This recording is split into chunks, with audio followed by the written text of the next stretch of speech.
Today I'd like to talk about the simple oil change. Well, the oil change itself may be simple, Dave, but there's some pretty important things to know about preventing oil sludge. Okay, I don't want to disrespect the oil change, so tell us more about oil sludge. Well, oil eventually turns into a jelly-like sludge. Now, sludge clogs up oil passages and keeps oil from getting to some areas of the engine, causing parts to wear out prematurely. And that means expensive engine repairs. So that's why you need to change your oil and oil filter on schedule to get the old oil out before it turns to sludge. You got it. Your manufacturer should have a recommendation for how many miles you can go between oil changes. They usually have a number of months between recommended oil changes. That's because detergents and other additives in the oil break down over time. Many automakers are extending their oil change intervals. That makes it all the more important to use quality oil and oil filters in your vehicle.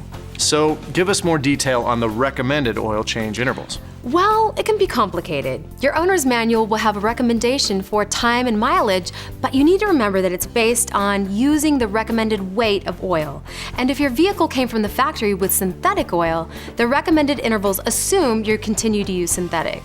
What about how you drive? Does that affect your oil change interval? Yeah, how you drive can have a big effect. Many owner's manuals will have a list of driving conditions that are harder on your vehicle. Things like stop and go driving, shorter trips, driving in very hot or very cold weather, heavy loads, and towing.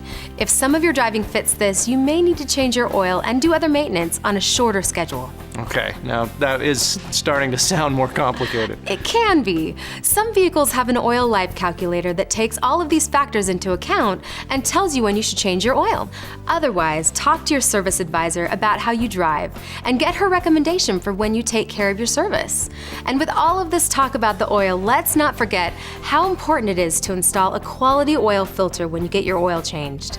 Finally, if any of the steering or suspension parts can be lubed, your technician will take care of that with a lube, oil, and filter service. Okay, thanks, Brittany.